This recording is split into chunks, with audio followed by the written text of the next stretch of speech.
Yes, guys, good evening. Welcome, one and all, to a very special edition, rather, of the R&R Revelations show. Not only am I joined by my co-host, Mr. Rhys David Evans, I am delighted to be joined by, fresh after his goal last night as well, by the way, the Welsh Haaland, apparently, as well, which we'll get into in a sec, Mr. Alex Samuel. How the devil are you both? You okay?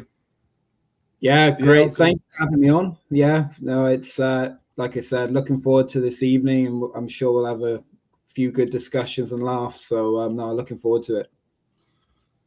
Mate, no, really appreciate it. Like we talked about before we went on, I know Rhys has been badgering you for a while to nail us down, but obviously appreciate with you still obviously playing. It's obviously going to be very difficult. So, mate, thank you so much for taking out the time to spend with us this evening. Much appreciated. Rhys, top job, mate. Well done.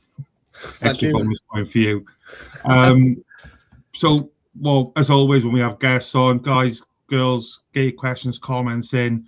We'll try and get through as many as we can. We do have quite a few questions already loaded for Alex, so but we'll try and get through as many as we can. With our guests, as always, as you all know already, we'd like to take a trip down memory lane. But before we do, we're remiss not to talk about your goal last night, mate. Watched it earlier on today. Cracking finish, by the way. How good did it feel? You know, how good does it feel, I suppose, in general, scoring a goal like that, or any goal? Yeah, you know what? It's any goal, really. Especially as a forward, it's kind of what the responsibility of scoring a goal is on your shoulders. So it's funny because normally since probably November, really broke into the team and been playing pretty much every game. So we played against Airdrie, which we won on Saturday, and I was told that I was not going to start just to 3 games in a week, so just be ready. So you're in that mindset to come on and hopefully make an impact. And I think 7 minutes later, Tony Watt flicks it on, and you take a touch, and then I think that's the thing. The best time is when you're not thinking about it, and you just do it, and before you know it, you're standing in front of the fans and they're going crazy. But yeah, the feeling's great. It is an awesome feeling, scoring in front of, especially, I think what I find, I don't know what, obviously, you obviously go to a lot of games. There's just something special, isn't it, when you score away from home, right in front of the away fans is something special, isn't it? Oh, it's quality, mate. It was very good. And I must admit, I've not seen a lot of the action from your team in the league over the season, but watching the highlights from last night, a little bit disappointed didn't get a win in the end, because two scrappy goals I thought conceded, a bit of a melee in the box for both of them. Bit disappointed. Would you expected maybe to get all 3 points? Yeah, it's a hard place to go anyway. Neil Lennon has them really well drilled, and they play good football as well. But especially when in the manner when you obviously take the lead. For me personally, you want it to be the winning goal. So when their 2 goals, obviously, as you watched, it was very scrappy, and very, very. It feels more like a loss in ways, doesn't it, when you lose 2 points? But we're in a title race, which is really exciting for us, and we've done really, really well. So this is what we said. The gaffer's brilliant. He's very reflective, especially after the game. He said, "Look, it could be a massive point at the end of the season," and it's kind of a foot race with us and St Johnstone, which is I don't think many people would have predicted start of the season. So it's great. We're in a really good place, and just like I say, got to focus on just finishing strong, which hopefully we'll do. 100%. Was that the aim for promotion at the start of the season then? Was that always the goal? You know what? I think Partick Thistle generally have always been in and around it with the playoffs. They've been in the playoffs for a while, and funny enough, the game that nearly probably should have got promoted was against Ross County, which was against me, and So they've had to forgive me for that, the Thistle fans. But I think they've always been around it. But when I came into the club, there was a huge reset over the club with a lot of changes. So I think this year was more just kind of let's just be steady, if I'm being honest. So I think we've definitely probably overachieved in that aspect. But I think when you actually look at the team, we've got a really strong team. So it doesn't surprise me actually where we are. And everything's kind of gelled together for us, which is great. Amazing. Nice little assist as well for Tony Watt. He clearly learned that in Cardiff, didn't he, that header? That little loans for Cardiff, he learned that, he did, to be fair to him. Yeah, what's funny is we know, like, typically we play really good football. The gaffer's got us to play really slick football. We generally normally play a 4-3-3, very expansive wingers, very direct, in a sense of, moving the ball well, not really lumping it forward. Then the last 2 months, we've kind of changed tactics a bit just because of the pitches up here.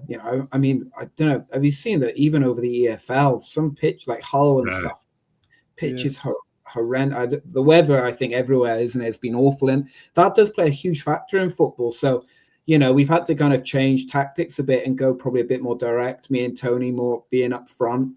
And, to our credit, me and Tony has done really, really well. So it's kind of probably given the manager a bit of a headache as well, because we're kind of probably playing a little bit away from the style he wants to play, but we're getting results. So, and it's a results game, And you've got that plan B, haven't you? It's always good to have a plan B, isn't it? If you need to go direct and it shows that it works, and that's quality then, isn't it? It's got to be a nice little headache for the gaffer if that's the case.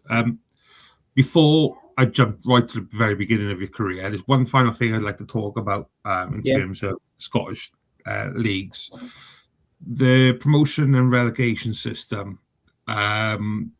Appreciate you may not be able to comment too much on it, but what is your thoughts on the playoff, relegation, promotion?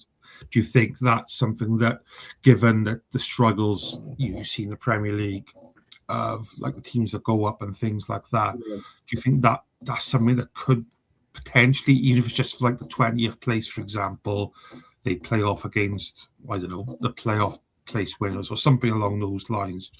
I mean, do you think that it does work? And do you think it's something that leagues like EFL could maybe adapt, do you reckon? Or so it's a really good concept, actually. I haven't actually thought in a way of, doing it down in England and Wales. I think personally, there's pros and cons to both sides, I think. So personally, like obviously being at Ross County, and we were kind of, the first season we were there, we got top 6, and that I find that strange anyway, just how they cut the leagues. Personally, I find that quite strange, just how they do that. I get it and understand it, but but if you're in the bottom 6 and you're in around it, it's not pleasant, because normally when you say playoffs, it's exciting, isn't it? Especially down south, playoffs, you're going for a promotion. Like I said, I had that with Wycombe Wanderers. It's exciting. It's that but then on the other, if you're playing a playoff game, there's no real there's more relief than just the excitement of it. You don't want to be in that. So, but then on the other hand, now in our being in the Championship now, being in that there will cause excitement and there will cause that. So I see both ends, and I can see on both hands how it can be really exciting, and you do get some really tense, exciting games through that. But like I said, it's hard. I can't see how England will do that. The English, they won't do that. But Scotland, I mean, it's nice to have a bit of a difference with the leagues, but yeah, I'm 50-50 with it, to be fair. I'm 50-50. I don't know if that's a cop-out answer, but you give more of an answer than others would, mate, so I appreciate it. I can see the pros and cons with both, if I won't be complaining if, we get promoted through the playoffs this year, if hopefully we get top spot, but if we get promoted, then I'm going to be loving it. So it's all retrospective, Awesome. Before I do go back to the beginning, one comment question I'd like to smash in from Jeff quickly, if I may. Yeah. I see Alex is playing against Arbroath on Saturday. He mentions I had a mate who lived in Arbroath, and on a trip to see him, we went to the Gayfield to see them play Cows and Beef. Never been so cold watching a game. Best story of your life in there, mate, really. When you think Wales is cold and wet. You know what? I've got an extra few hairs on my chin from my time at you know. Honestly, yeah, Arbroath anyway. No, it's a great comment because we played Arbroath maybe in December. I'm not kidding you. It was the worst game I've ever played in my life, because if you've actually see the stadium, it is literally on the beach, like on the coast. So they'll honestly, you can YouTube this. There's players that are taking a corner, and there's literally a wave coming over. That's outstanding. It is crazy. And the problem is there a nice beach?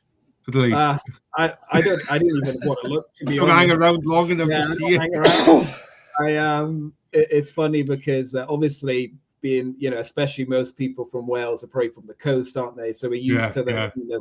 But when you're literally on the seafront, I mean, when we played in December, I'm not kidding you, the goalie would take the goal kick and it would just swing out to a corner.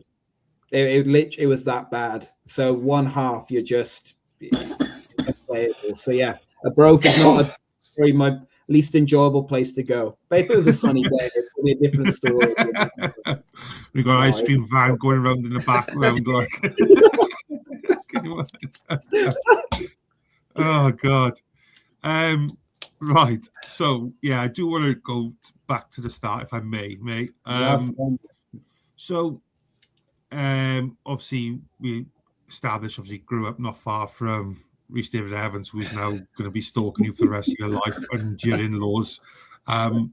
So was football always the one for you, mate? Obviously from the West, rugby is a big part as well. Was that ever an option? Did you have options for both, or was football always, at the forefront of your mind to go down?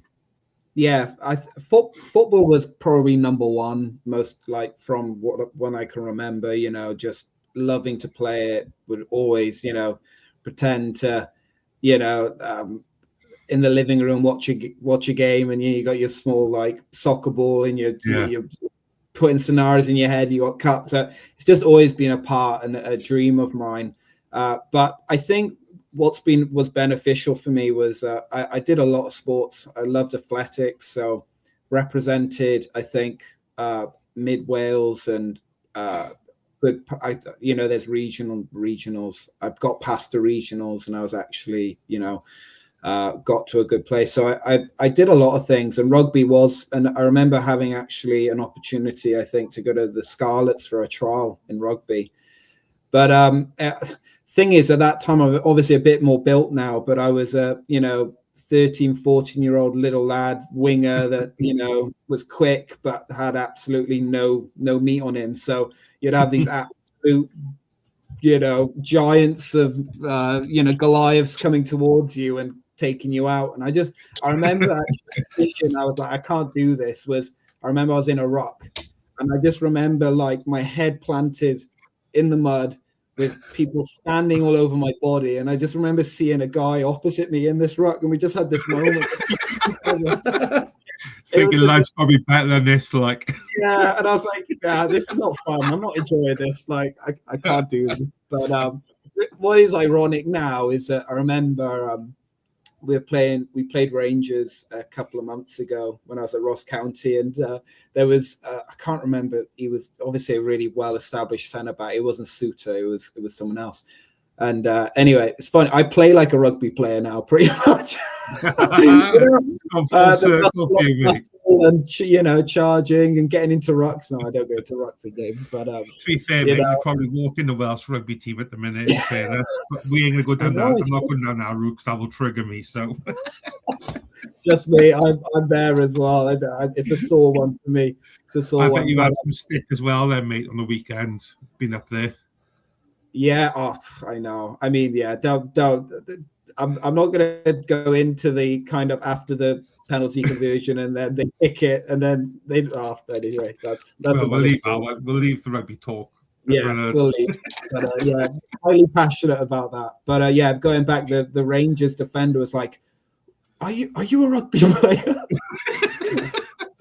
You built like a rugby player. I was like, "Well, I am Welsh, I am Welsh." So yeah, it was. So yeah, rugby was a part of it, but I used to be very good at it.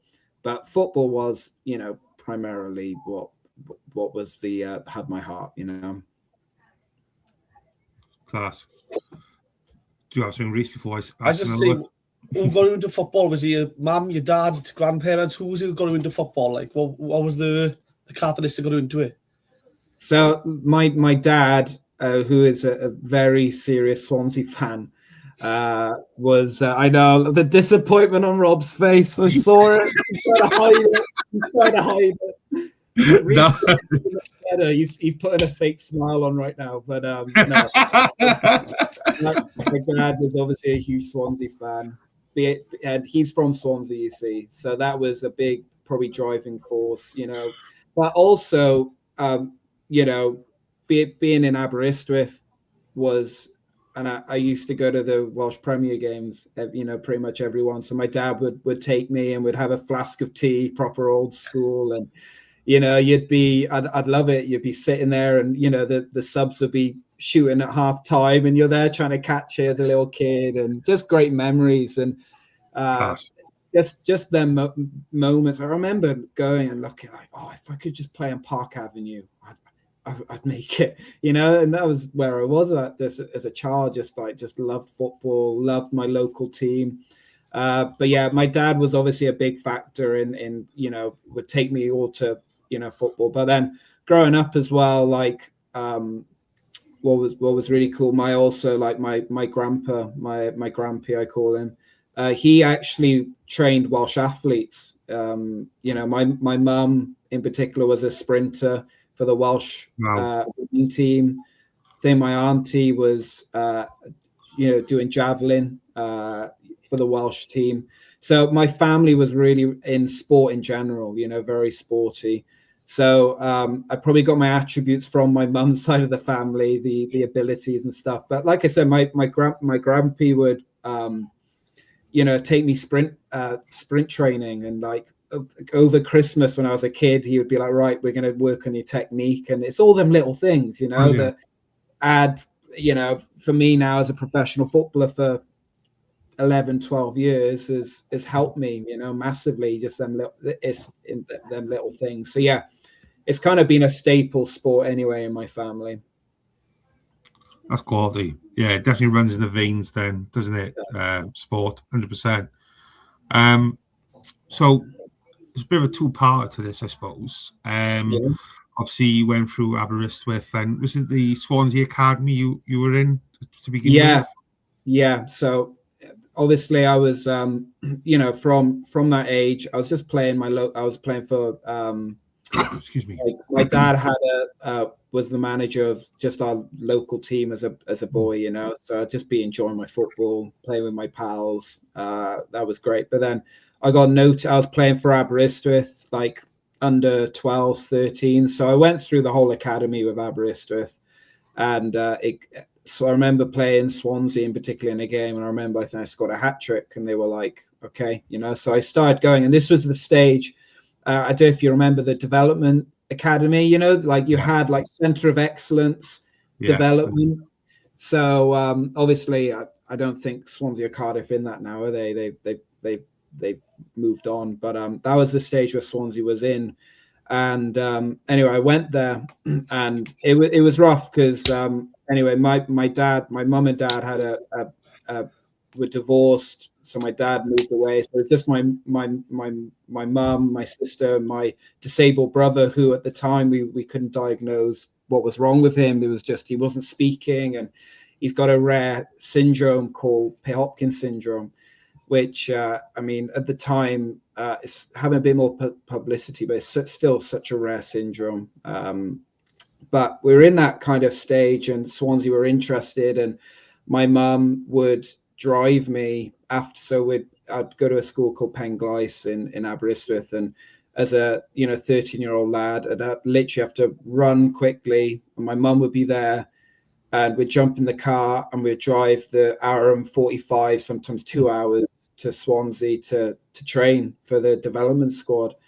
And we were able to only do it once every week, but then you had the game on the weekend, and it was so tough because I'd be there having to feed my brother in the back seat, looking after him while my mum's driving. So there was a big sacrifice that my family really gave. But the problem was it was just that. I think that's the hard thing, is that I think so many good footballers in that area in the west, areas of Wales are missed and lost because of probably lack of funding and the kind of development that it's I personally know a lot of players slip through the cracks, and there's probably many even now that are. So that was tough, and there was a rule in the FA at the time. I think it is under 16 you have to be at a certain mileage or distance, and I was over that. So it was hard because they said, look, you live too far away, and I just broke into the centre of excellence. So that's when I started to really do well, and thought, I've got up for my development, but I had to stop. And so that was the start really of kind of and I went back to Aberystwyth Academy. So that was kind of that at that stage. It's something we've spoke with. Is it Michael, the Wimbledon head of academy? Yeah, and he was saying like he's got youngsters coming from all over London who are catching 3 or 4 buses. They arrive an hour late because they've had to take care of their brothers and sisters. Then they've got to do 20 minutes peak performance to then try and get back home as well. And I think he said there's not a lot of help for them to get to these places and stuff. And you just think about how many footballers and how much talent we've lost, especially as a country like Wales, because of these lack of resources, lack of transportation, things like that. It's baffling. It's exactly, and you just don't know. We could have missed another Gareth Bale. You just don't know, do you? Like someone with that potential that just needed nourishing and support in the isolated areas of Wales. Like, how many have we lost? And that it's the knock-on effect now. Obviously, we're doing great, and obviously the cup qualifiers. But you do think over the years how many players we've missed. And I've just been blessed that I was selected at a very important time of my age, But like I said, after 12, 13, I had to go back to Aberystwyth again, and go back to look my local team, which I loved anyway because it was just the enjoyment, but also then for Aberystwyth. Actually, I want to ask about this as well, because when Cardiff aren't playing, I'll go watch Avon Lido, I will. Yeah. And I think the last 10 years, Avon Lido, Port Talbot Town, Aberystwyth Town, Carmarthen Town have all dropped out of the Cymru Premier. Llanelli have just been relegated as well. The southern teams are all struggling. Yeah. Do you think that's because of the lack of access for players? Because I know the teams up north, like Connors Key and stuff, Colin Carton said that they got recruitment from Manchester, Liverpool areas, whereas down south you don't get nothing like that because it goes to Cardiff, Swansea, Newport, and then they just drift out the game instead. Yeah, I think it's huge in that way, and it does break my heart when I see likes of Avon Lido and Port Talbot, but big, like I remember growing up, they're big clubs. Like Port Talbot are a big club, and to see where they are now, and I know they've had a lot of problems financially and stuff, but likes of Aberystwyth, it breaks my heart, but it's been coming for a couple of years, you've seen, but I think it is. I think it's just the lack of support and funding probably. And like you said, the North have an advantage with, obviously you've got Wrexham that are trailblazing, and you've got so many teams around supporting and in that vicinity where, I think more needs to be done southernly and especially west, because like I said, when you go, what's around Aberystwyth, like there's nothing, there's absolutely nothing, So, but it is sad, but it's kind of like,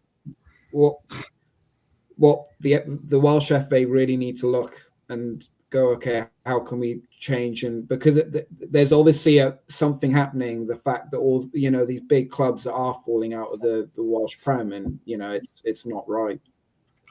I think you could even go as far as with it. Aberystwyth known for having quite a decent university. Yeah. What's their university team like and stuff like that, and nip it in the bud nice and early. You've got these kids coming in playing football and stuff like that for the uni team. Keep hold of them. They're playing and living, like you said. There's not much around Aberystwyth anyway. I don't know. Maybe I'm way over my head on it, but like you think maybe do something more at the university level to keep them in and around. Like, I'm not saying like the scholarship where we've had a couple of people from American coaches and things like that, college universities or whatever, and it's a different animal. The money they're chucking at these players and these kids and things like that is wild, beyond our wildest dreams. Like, but if they could interpret some sort of like scholarship maybe, or if they have got one, develop their scholarship a little bit more to, I don't know, to produce it, and there's a pathway into the Welsh League potentially. Just a thought, but what do I know? Make it more attractive, isn't it? I agree with that. No, it is, and what we found as well, I think it goes deeper rooted in the fact of just how Wales is set up as a country. Like how neglected. I remember there's no running track. I remember as a kid, like the closest running track in Aberystwyth was Carmarthen. Like that's an hour, over an hour away. Like it's ridiculous. You've got all them kids that are, I think, deprived from opportunities because of just general, and also the road systems. Let's go down that rabbit hole. I mean, try and take a trip to Aberystwyth. I know they've made a few improvements, but still, it's there's no train line. This is another thing I found recently is that if you want to get a flight to from Aberystwyth or anywhere like that, you're looking closest is Manchester or Cardiff. Let's be honest, Cardiff airport is not great, and I think it goes in a deeper root of Wales generally, which is so sad. Like I have such a passion for Wales, and you can see the potential. I think that's the frustrating thing. You see the potential that Wales could have. Like it's an incredible, but just generally like the road systems and the connectivity through like transport. There's nothing. There's no it's mad, right? If you want to get a train to Aberystwyth to Swansea, you have to go up to Telford and go all the way around, like you're doing a massive, and you just think it's just, I think it's just, what you can blend it with football, but I think generally as a whole, I think Wales has been neglected as a country, which is a real shame. And hopefully something will change, something will change, because something needs to change anyway. You could say this is maybe a small thing, but possibly people might say so. But like you look at it next week, there's no physical trains running from the Rhymney Valley, which is where I'm from, to Cardiff all week. No trains, because granted, railworks need to be done and stuff like that. But that's a week straight off the bat. Like unless you drive or whatever, then you can't get to Cardiff. And there's transport neglected straight away, Exactly. Not even necessarily going as far as Cardiff. The Centre of Excellence in Ystrad, where they got a good venue there and stuff. So, it's just little things like that. And I think it just makes us look a bit, pardon my language, but a bit piss poor, in fairness. I agree. Like I said, if you had a good train line from Aberystwyth to Swansea and to Cardiff, 100%, man.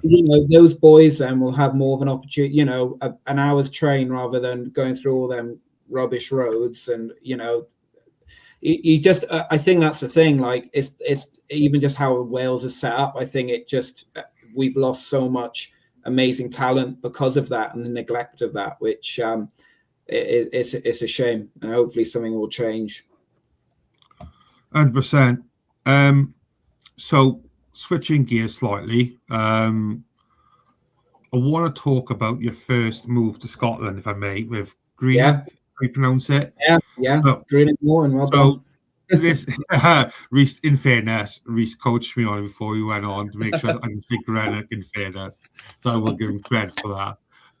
No, I suppose my question really was, mate, how that come about? And I suppose further to that is that where you had the bug for playing in Scotland? Because obviously you spent quite, which we'll obviously get to in a bit, but is that where you had the bug for playing in Scotland because of that loan, or was it just by chance? Yeah, what's really interesting was I remember I was with the Swansea 21s. I remember it was coming up to the transfer window. I think I tried to get on loan, that nothing was coming up. So it was just a regular day, training with the 21. I was coming home, and I remember back in my bedroom, and then my agent called, and he was like, Greenock Morton want you on loan. I'll be the same as you. I said, who are they? Are they in Ukraine, or are they in Slovenia or something like that? I didn't know. It's like, where am I going? So obviously he said it's in Scotland, in Glasgow. So obviously you do your research and stuff. But at that point, it is gold dust when you get loans like that, because as a young player who, let's be up from Aberystwyth, signed for Swansea, been at Swansea for a couple of years, you've got to take them. My agent was like, Al, you need to take it, So I said yes, and then literally 2 days later, I'm driving in my little Polo up to Glasgow, meeting a manager, a great guy called Jim Duffy. I mean, you wouldn't want to mess with him himself. And I remember, and that was kind of just how random, and it was that random. It was just out the blue. It was a phone call, and it was spoke with the manager, and it was let's go. And I think it was on transfer deadline I managed to get through. So, and then you're living in Scotland. That's how quick and football is crazy, Do when you go on loan, obviously as a youngster to Scotland, then do they provide accommodation stuff for you, or have you got to sort that yourself as a youngster? Yeah, it's a great question, because at that time you don't know how to look up. You don't know how to look after yourself. When I was at Swansea in digs, so I was kind of being looked after. But that was the first kind of real. You're living by yourself, and there was great owners at Greenock Morton. The Crawford Ray and the Ray family, and they were the owners at the time. And the kind of the dad that was kind of running the club, he was like, I think he was like 90 odd, like just an amazing guy. And his son was also looking after the club, and then his son was looking at. So it was a real strong, wonderful family. I'll tell you, when you're a kid, I mean, they still have them out now, but when you were a kid and you're having a football festivals, you'd get the Millions mini sweets that you'd get. Yeah. Just taste so good, and they would get stuck in your gum. Probably why everyone has teeth decay today. They're the owners of that. And, no way. They were the owners of the Millions company, and just wonderful family. Wow. I know. So they not in. I know I've heard stories, not in many cases, but they looked after me. The Ray Crawford, who was the kind of under his dad looking after doing the kind of the operationals, he sorted out my accommodation. He paid for that. He paid for the bills, and just looked after me really well, I've got to say. So yeah, that was kind of that side. So yeah, sometimes you're looked after, but then in certain instances, you're left to your own devices, and you have to be like, try and make best of what you have. Is that daunting for a youngster to move still in the UK, but move to another country? You don't know no one. You're away from your family. Is that a daunting aspect, or is it for all you're just excited for football and first team football? No, it is daunting. I think any player would be lying if you didn't have some sort of nerves going into a new team, let alone a new country. So yeah, it was daunting. It is, it's like walking in a new any job. It is always like, who can I trust? Who will I get on with? You just don't know. You just don't know what the change room's like. So that kind of anxiety with it is definitely there. I think with most, probably all footballers. And I still have that today when you go into new changing rooms, you know. You're obviously a bit more assured of yourself, but you're always still a bit like, oh, I wonder what it's like. Because I've been in good, really good changing rooms, and I've been in really not good changing rooms. So you just don't know when you go into a new club. But yeah, at that stage, it was daunting. And, you know, it's just, you just have to get involved quick and, you know, just get on the pitch. And that helps.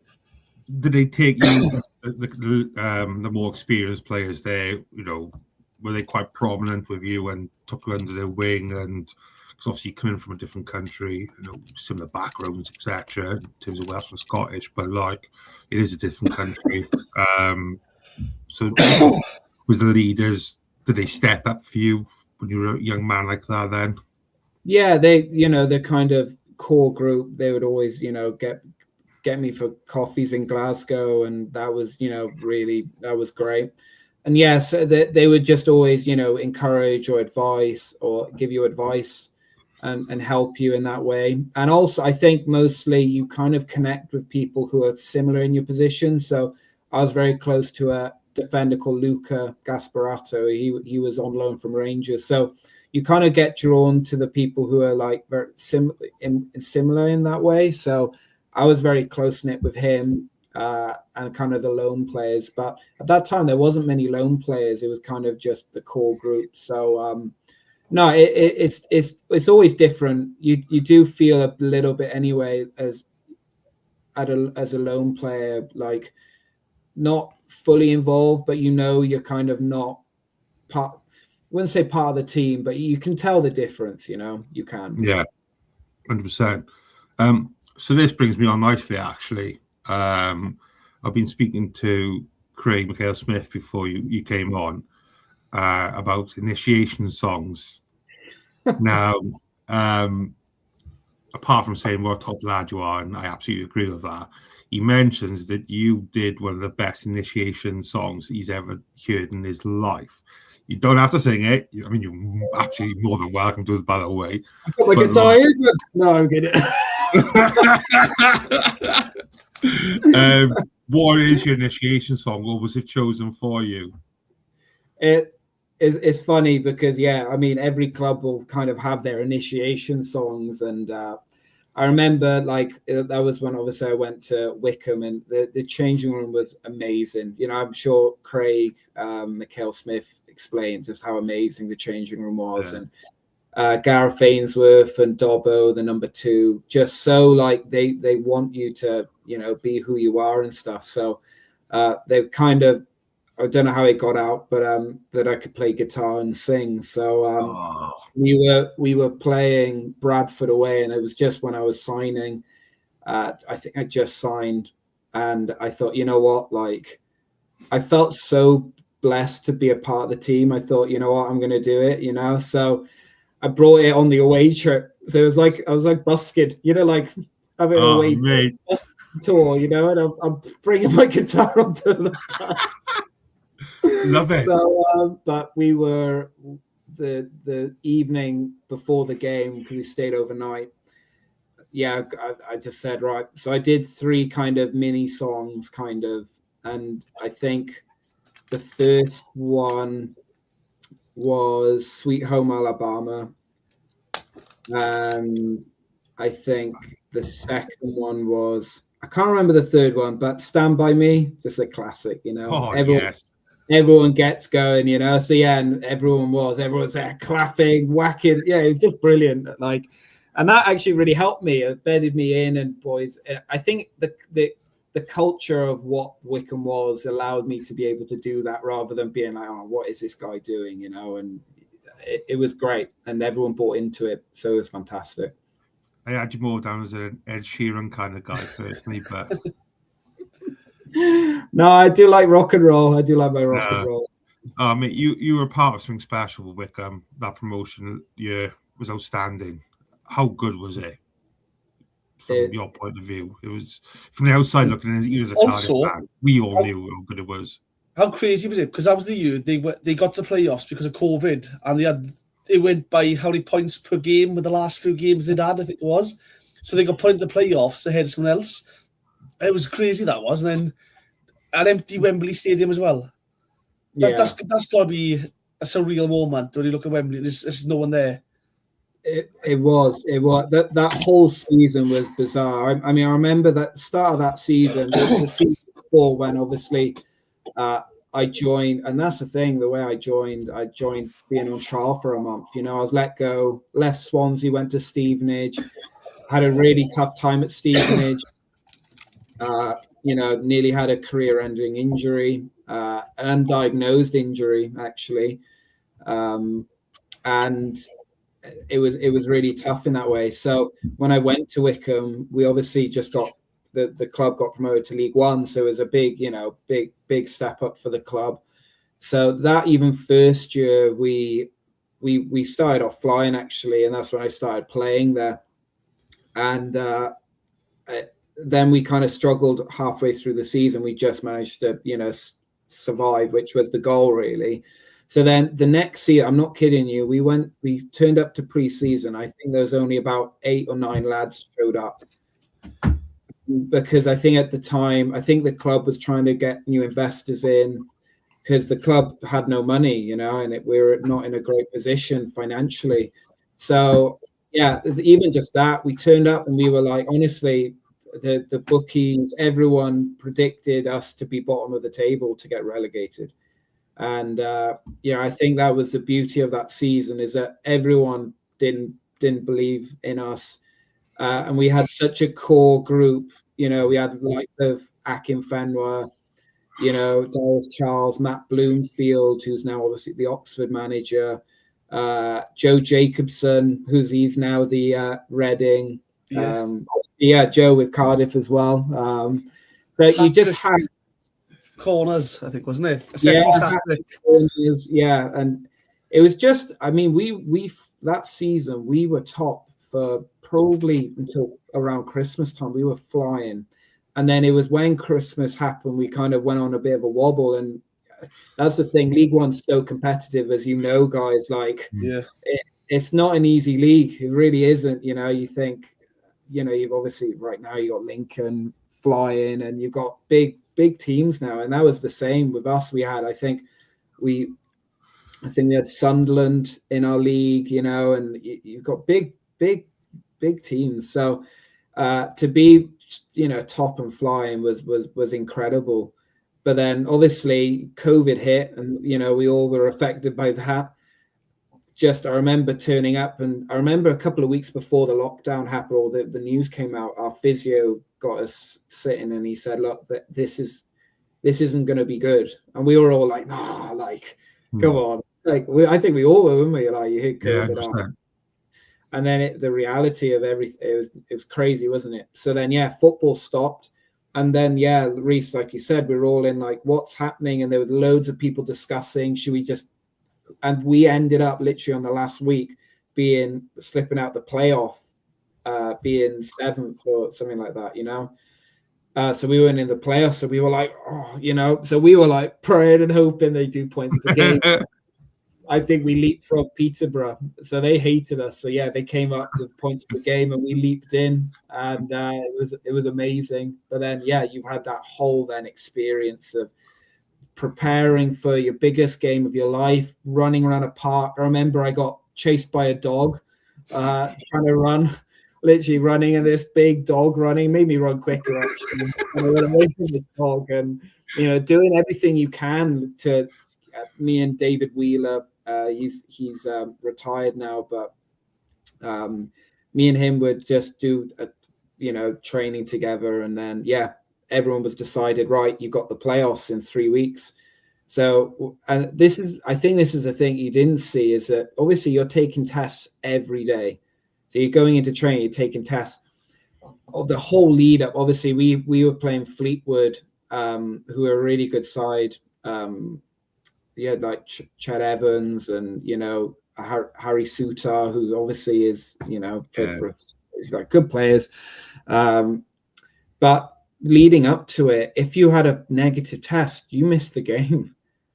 Like, so you're sitting there a couple of days before the game, just praying, going like just hoping that you're not going to catch COVID, because if you do, you're missing out. Like, So it was a really nerve-wracking period, but also trying to prepare. And I'm not kidding you, at that first game when we played Fleetwood, you're turning up going, well, I don't have a clue how we're going to do. Like, we did everything we can to prepare, but both teams were like, what's going to happen? And, you know, thankfully we absolutely trailblazed that first game. We won 4-1. I scored, did really well. And that set us up. And then, yeah, got to the final against Oxford, who, again, very good team. It was funny. There was a stat I remember clearly. You had Oxford stats of like the season and then Wycombe stats. And Oxford stats are like first, second, first. And then you had Wycombe Wanderers like 24th, possession. We were like the worst of like the stats wise, which is great. And then, yeah, walking out in an empty Wembley. I mean, I remember obviously going to Wembley as a child, watching obviously when Swansea got promoted to the Prem, and you know, when they won the cup, like being able to step on that pitch as a like, it was just a surreal moment. It was just like, it was just incredible, like absolutely incredible. So yeah, and obviously we went 1-0 up, which was like wow, and then they equalized. And then I remember I got subbed maybe 65th minute. Akinfenwa came on to, you know, put the big guns on. And I remember I had to actually, I couldn't watch. I went into to go to the bathroom. I didn't need to go, but I just needed to get away and just be like, I just needed a moment of just like the intensity of losing that game is so intense. And probably Oxford were really in the driving force. And then I came out and everyone's like, it's a penalty to us. I'm like, what? You know? And obviously Joe Jacobson scored the pen and we managed to hold on. And yeah, us and the team have this just first time in the club's history to get promoted to that high in the champ, which was just incredible. It was. I think they were everyone's sort of second favourite team. Somewhat, I think Wycombe. You just appreciated the quality that was in around that squad, and yeah, you know, you and big fan of Ainsworth as well. Obviously, he didn't have much time with Cardiff, but he just seemed to have that aura, that just likability about him. You know, that you just, whether it was the rock and roll sort of look he had or whatever it was, like he just looked cool as shit, and he just come across like he's one I'd love to speak to eventually, but he just comes across such a top lad, like such a nice guy, and bit of an arm around the shoulder sort of person as well, like by the seams as well. So he is. He's such an amazing man. I have so much respect for him. Just how he player manages, how he you know, I think for any football team, when you have a manager laying like that, you want to fight for him. It does make huge. Bless you, bro. Scared the life out of me there. Sorry, Al. It's okay. No, you know, when you have managers that, you know, you genuinely are good people that, you know, do the best. You fight. You give that extra 10%. You know, instead of a manager that you don't like. Honestly, it's a huge difference when it gets tough. I think that's the thing. You know, he built a culture of just, and that's the thing. We weren't a team of superstars. We were just a team that we fought tooth and nail for each other, and that came from him. You know, so yeah, huge respect for him, and yeah, I still keep in touch with him now after all these years. You know, he's if I do well or score, he messages me saying well done. You know, so he's even that, like, he keeps an eye on his boys that you know you've kind of walked with and done life with. And that's the thing. His whole thing was, you know, really it's about the people. It's football secondary. It's about the connections you build, the relationships you have with each other in the team, with your family. That's what makes a football club. It's true, isn't it? You know, it is really. And that's what is the driving force, I think, and believe in a successful football club. You know, yeah, go on, Reese. No, so I was going to say, like, it must help as well. We've got like Akinfenwa. We know the kind of the funny side of it we see, right? You've got that. You've got Gareth Ainsworth. I suppose going to a final, is it take the stress out of it? Because some of them characters probably make it easier going into a final because, not saying I was laughing, but no, you look at the teams, it's all serious, but then you got that lighter side of people. I suppose that takes the pressure off everyone else and it lifts them all a bit as well. Massive. We knew it was like, I think it was a strength for us. We were like, look, it's a free hit for us. Like we were expected to go down that year. So we were, and that's the thing, Gareth Ainsworth, I remember like before the game, the way he managed it well to take the pressure off and he just looked it in all of it. And I remember right before going out, we all got in a big huddle in the changing room and he just looked at every one of us in the eye and he was just like I believe in you. You just go out there and show, it was just he put absolutely no pressure. He said, look, just give your best and do what you can.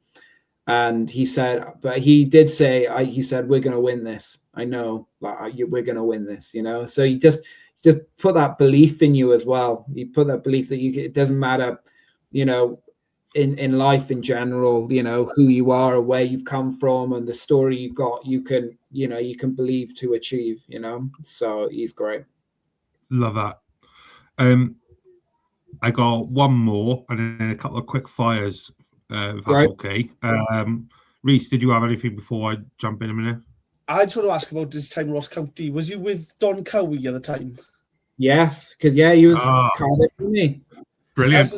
What's he like as a manager? Because he's loved at Cardiff. He was just a no-nonsense workhorse. He would run non-stop, 90 minutes, give you everything. We loved him, we did. 100%. What's he like as a manager? Yeah, so obviously he was under...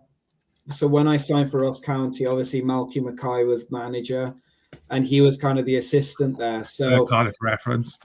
Yeah, good. That's a good Cardiff reference. You surrounded yourself by a Mick. I know. Cardiff's coming to me. Now from the Cardiff now in the summer. You know what? Actually, I forgot about this. I just reminded me. I've got a photo actually of me. I actually was at Cardiff before Swansea. No. I actually, you know what? I can't believe I pushed that so back in my memory. But I remember it was actually my dad, funny enough, that sorted this trial out, and we went to a trial game. And again, I was playing wing at the time, did really well, and got picked. So I was training. I remember who was there was Craig Bellamy's son was in the team. Oh wow! It was when Craig Bellamy's son was there. And but yeah, I was very close to going to Cardiff, but I've got a photo of me in my Cardiff strip. Brilliant. That only I see. Only I have. But that's fine. Reese knows where your container is now, mate. So you'll take that out of there. You'll bribe me. With the power of editing, mate. Yes, I know. With AI nowadays, anything possible. So, no, that's a funny one to mention. Brilliant. Actually, love that. I do have it, but I actually love my time at Cardiff as well. Actually, they were great. But so back to Don Cowie. So obviously he was assistant, and personally, my first couple of years at Ross County was really tough.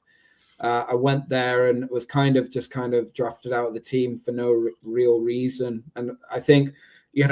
Going from such a high at Wycombe Wanderers, obviously, we had a season in the Champ, which I think we just got relegated by 1 point. I remember we played Cardiff actually coming to the end of the season.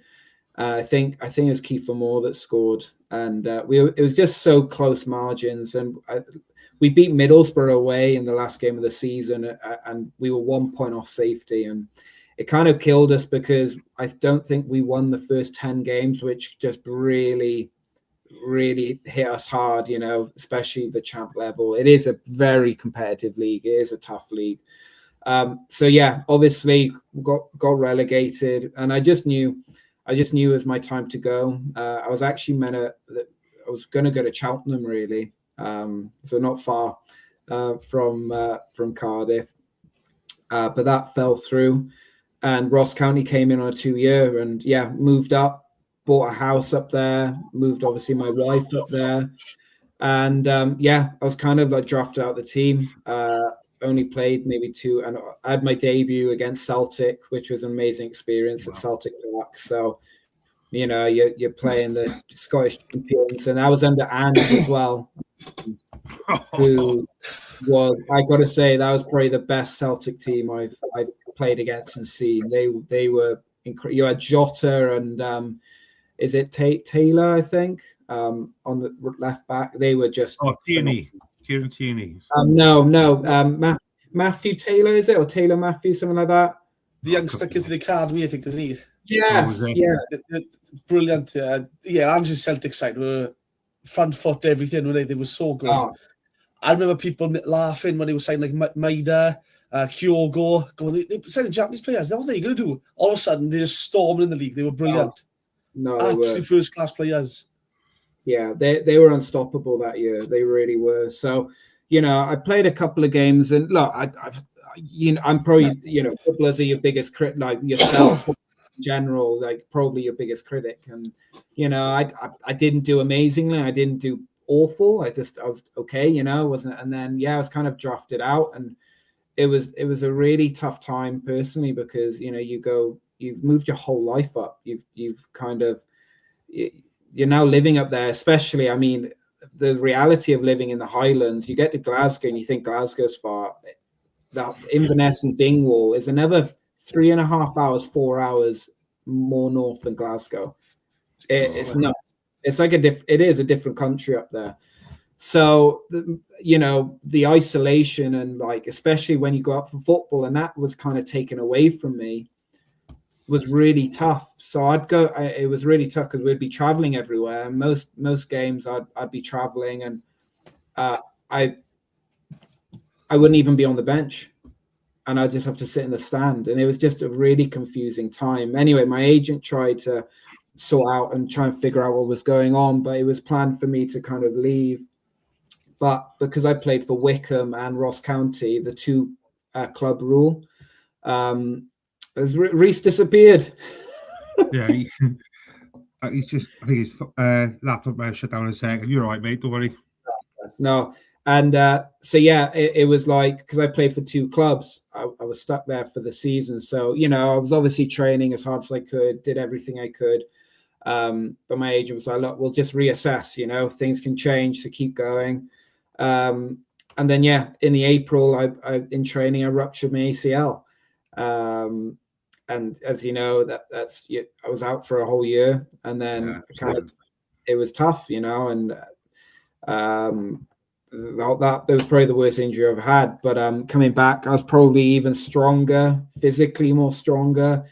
I just used the negative into a positive and just worked on my weaknesses and strengths. So I came back actually flying, and Malky Mackay had a huge turnaround with me, and then I was in a huge part of the club staying up that year, which was amazing. And then signed a 2-year deal, and then Malky, going on to the question about Don Cowie, obviously he's always a really good coach. He would take most of our sessions, and just a really good lad, a really good guy. But then Malky kind of went, and then we had Derek Adams come in, and that was an interesting time for the club, because the comments that he would make after games, it blew up. He's a bit interesting, wasn't he? I remember some of this. He was a bit of an interesting soul, wasn't he, this guy? Yeah, like personally, when it comes to, personally, really, like he was good to me in ways where he actually told me, at that time, look, I think you should go out on loan because you're not going to get many minutes here. I respect that in manager. I prefer a manager to be truthful and tell me to face, and he was that. So in that respect, I had respect for him. I think just the whole setup wasn't right, and it, unfortunately, especially if you say something in the press that isn't great, that it gets highlighted, especially in Scotland, So, unfortunately for him, it just didn't end well. And then it's funny because I was out on loan when Don became manager, so I was with Inverness. But I remember Ross County stayed up that year. I remember speaking to Don, and he was like, I want you ready and fit. You know, I want to have a good look at you in the summer. So I came back, and just worked really hard. I was going through a few, personal family situations as well. And he was so good in that way. You know, my wife went really quite seriously ill, and especially because all our families in Wales, we had no support network or anything up there. You know, it was tough. Our neighbours actually were like their family. You know, they were amazing. Our neighbours, Stevie and Catherine Fleming, they were amazing. And they were like family and looked after us and would take Rachel to hospital appointments and all of that. You know, they were great. Oh. But Don Cowie was amazing in that. He allowed me to be able to be with my wife, and just the personal, like, just good guy, like, that understood, that there's times obviously football is important, but family comes first, and in that respect, more as a person than a footballer, like. Yeah. And in that respect, he was great. And then, he managed. Then I started breaking in the team, and just, as a manager anyway, just a really good guy. And I just think, unfortunately, there was just things that I think the club in itself was just generally kind of going on a downward spiral a bit. And I think, unfortunately, he was kind of caught in the firelight of that. But he's a great guy. He's a really good coach. His brother as well, Paul, who was the assistant as well, is such a good. You can tell like they've been really brought up well. They've got a really good family. I just wish them well, because like I said, it's them type of people you want doing well in football, because there's you want the good people to do well, don't you? 100%. Rather than the horrible people that that you don't have a clue why they're in charge of whole football clubs, So, he's wasn't it? I don't want to go off track too much because I'm very aware of the time, and I'm not going to give you much information here, so I apologise. But it was somebody who took over. Was he an ex-pro who took over a team in Scotland a few years ago? And I can't think. I'm sure he was an ex-professional footballer. I feel like I've just gone down a rabbit hole. Someone can help me in the comments with it. I can't think. And he lasted 2 or 3 games because some of the decisions of things like that were just wild. I don't think this was like a lifetime ago. It was quite recent. And it's going to bug me. I don't know why I've said it out loud, because I know it's going to bug me. I've not given you no information whatsoever on it. It wasn't Crawley, was it? Who? Derek Adams?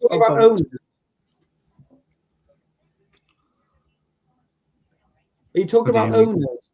Are you talking about owners or manager? No, it's manager. I'm sure it was a manager. It was. I can't think. I don't know what. Do you know what? I shouldn't have opened my mouth, because I feel like when I think of it, I'll let Reese know to let you know. But I can't. Please let me know. Yeah, let me know, because I mean that bugged me. Unfortunately, that doesn't really narrow it down properly, mate, does it? No, I think. My general football knowledge isn't great anyway. But I don't know Wilfred Nancy. I think he lasted like a month, didn't he, or 2 months at Celtic. Oh, is that you on about? No. More further away than that. More further away than that one. Like, I'm sure it was. Was it? Like, I don't know why Pogba's he made. It wasn't Pogba. Like, was it his brother or something like that? I don't know. I'll think of it, and I'll get Reese to let you know. I'll drop you a message. Mate, it's gonna bug me otherwise. I know. Sorry, guys. I know it's like a random one to check you, but it just come to my head. And those of you know me, when things come to my head, I have to share them out loud. So finishing up then. I'll stick this one from Paul quickly. What's the chances, mate? I think I didn't, after just seeing not to blow smoke up your bum, but after seeing just half a dozen minutes of your highlight from last night, you warrant to place more than one or two of the players who Bellamy calls up. Just saying. Thank Is you. this still a card You know you? what? It's something that it's been a dream of mine to be able to represent Wales, and it's funny because, when I was obviously at Swansea growing up, I never was part of, I was part when I was at Aberystwyth, I was part of the semi-professional Wales and actually was doing really well. And that's how I kind of was noticed. I was playing for the Welsh schoolboys as well, under 18s. And do you remember they used to do the Sky Games with schoolboys? Yes, And and I used to score against England and Scotland, and especially England. That was enjoyable. But just like I said, I've always like that side, the semi-professional. I was always kind of in and around it. But when it came to the actual under 16s, I think under 19s and then 21s, and then obviously you get the first team. I was, which I've always never really understood. I was never kind of a part of that group, and what I found is that them groups can be quite cliquey. Like, I think, which I understand, they gather players, and unless you are absolutely trailblazing, they kind of stick with their kind of group that they want to kind of bring up through the ranks. So I was unfortunately never part of that. And then the one time where I thought, I could, if it all, and this is football is fine margins, when I was in the champ with Wycombe.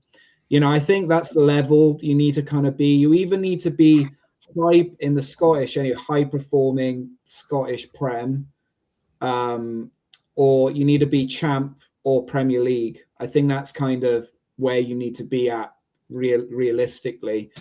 When I did go to the champ with Wycombe, I was thinking, okay, and yeah, this is football. It didn't really work out for the club and for myself. And, it's just, it is what it is. But I think something for me, look, I'm always up for a call up. I'm 30 years old now, but you just never know. You never know. But I'd absolutely love. It would be my dream. It would.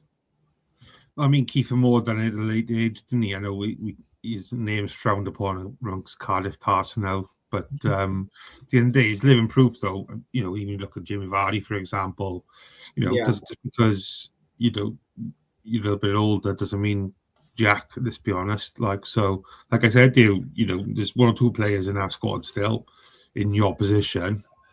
I won't name names, who I think shouldn't be in the first place, but that's a conversation for another day. That is. Couple of quick fires, but before we do, just want to thank everyone for your comments and questions. I know, to be fair, we've had quite a few people watching, not a lot of comments. So if anyone's like me, just being submerged with it, I ain't gonna put you on a spot. But I am gonna put you on a spot, Alex. Part 2, when the season's finished, talk about how the season's ended. Yeah, I'll be happy. Part 2, because I ain't gonna put you on the spot, but I'm gonna put you on a spot anyway. No, I'd love to have another chat with you boys. So yeah, let's do a part 2. And like I said, hopefully it's motion win. So no, that'll be good. No, 100%, man. That'd be class, because I think there's still quite a few. There's a couple of things I want to throw you away real quick, if that's okay, mate. Because I'm well aware of the time, so I'm sorry. No problem. Couple of quick things I want to throw you away, but yeah, that'd be great if we could. So on the back of obviously your great goal last night, do you have a favourite goal you ever scored? Maybe difficult off the cuff. Yeah. But... No, I think one particular was probably I've got two that really stand out. My first, it was against St Mirren. So Greenock Morton and St Mirren are huge rivals, and we were playing back at nowhere derby, is it? Yeah, yes. But it's intense. It is really. It's a great atmosphere with Greenock and St Mirren. There was a real big just animosity with it. So, but I came on and we were 1-0 down, and I scored in the last minute, and you could see this whole wall of away supporters jumping up and down. It was just amazing experience at that away turf. And then probably my playoff game at Fleetwood as well, to score in a playoff semi-final. That was probably, and I had man of the match. So it's amazing. You know, the trophy you get, the man of the match, Sky Sports. I actually got that. So I always wanted a trophy. I've always wanted that. It's a container as well, mate, for Reese. It is actually, yeah. It's in like a container for Reese. If you want it, you can go and get it. I'll give you the padlock.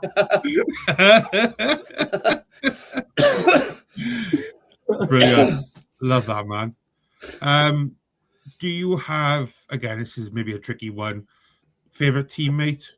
Could be for any reason you want, whether it's ability or just nice guy. I'll say I've built so many amazing friendships, bro. Like amazing. I'll say, like, as a character wise, Akinfenwa was probably up there with because I remember obviously when he played for Swansea, I loved him as a lad as well. Like I admired him as a player and just the way he was built and I remember I've actually got a photo of him when he was at Swansea and I was a little boy. He hated it because it made him feel so old, you know. I'm there like, look, you know. So that was probably the kind of aura of that. And then one other lad who me and my wife Rachel are godparents to their kids is Jason McCarthy. He was a Wycombe Wanderers player, and he's the assistant at the 21s of Brighton. So he's my age as well, and he's transitioned out of football last year and becoming coach. But the reason why I say him was when I was at Wycombe. That was another whole story with my faith and how I found faith. But I very much as well with him in just seeing his life transform and his family. Just honestly, I could do another whole podcast on that. Just seeing how someone's life changed in overnight and how our relationships just made, like, he is like a brother to me. So it's probably that as well as a friendship, you know, we've been through so much together and just special memories. So, and that's the thing, that's the beauty of football. You have these amazing relationships. Love that. What a beautiful way to end. Anything more from you, Reese? Only one question I want to ask was, obviously as a modern player now, do players read the forums of the fans and watch the pods and stuff to see what fans are saying? Is that something you've come across? Personally, I don't think so. I mean, look, I think players look at, you know, comments on probably the main social medias. I know that personally, because sometimes I do that. I'm guilty of that sometimes. So you do, you know, I think most players do mostly on the main. I wouldn't say forums, but if anything, I know personally, I personally wouldn't go on player forums because, you know, there's always going to be someone writing negative stuff about yourself. It's just the way football, and everyone's entitled to their opinion. That's the thing, you know. Unfortunately, we live in a day where, you know, you're scrutinized to have an opinion, you know, which is wrong, isn't it? So I think everyone's entitled to have an opinion, but then it's your choice to whether you read that stuff or not. And if, you know, for me personally, it's like I'd rather just focus on myself. So, but I'm sure there are players out there that probably does look at it, but I wouldn't recommend it if I was a player telling another player to do that. But that's a good question though. Oh, I do have one more actually. I'm so sorry. It's just come to me. No, Rob, no, I'm good. So it's fine. If you got more questions. There's a reason for this question. Do you have a celebration, like a go-to celebration? Oh, that's a good question. I normally, it's funny, like when I score, it's like the adrenaline rushes and it's like my body takes over. I don't know what I'm doing half the time. So I'm not one of these composed strikers that, you know, just, you know, look very composed. I'm a bit of a like all or nothing. But for me, like it's probably like my staple is pretty much like I said, in that moment, I kind of just give glory to God and thank him, you know. I think in my life, that's the thing. I wasn't brought up in a Christian family, you see. That's another story I can go into, but I've experienced some amazing things that he's done for my life. Like, honestly, I would not be a footballer today if it wasn't for him. I could say some amazing stories. So that's kind of my staple, is just in their moments, just be like, just being grateful. You know, I know, like, I've been so blessed as a footballer to you know, and that's another thing. On the second part, I can talk about the difficulties of football and the real, I call it the dark world of football, that people don't see being in it, you know, because it's not in most cases not a great place, and how to, you know, footballers struggle and deal with that. So maybe that's part 2 I can kind of share a little bit more in. But you know, I've been really blessed to be able to, you know, be a footballer and be a professional footballer for over 10 years, which is amazing. So yeah, just grateful, you know. Amazing. Well, what I was going to ask, my second part of that, but maybe I feel a bit daft now, was I'm going to ask if you could throw up a little R or something. Like, I can't even do it with my hands now, but like throw an R in a nod to the R&R Revelation show, but maybe not after you've given that story like that. I feel like it's criminal. What do you do an R, by the way? What's that? I'll do something inappropriate with my fingers if I try. Like, I don't even know. Yeah, I'd be careful, I would. Guys, something up now. Yeah. Maybe just stick to what you're doing, and we'll just know that you're thinking of us when you score. That's... Oh, yeah. Okay. Imagine that I'm like this, and it'll be like... I've said half of Glasgow. It'll be in the papers next day. Alex Samuel scores as a meltdown. Or I have you two faces underneath, and I just do that, and the other. That's worth a yellow card, mate. Surely, our boss Simon will pay that fine for you. Yeah, I'll hold you to that. All right, I'll hold you to that. Clip that one as well. Yeah. Literally, listen, mate. Thank you so much, man. This has been. I know I say this quite a bit, but like this has been one of my favorite ones, if not the favorite show I've done. It's been class.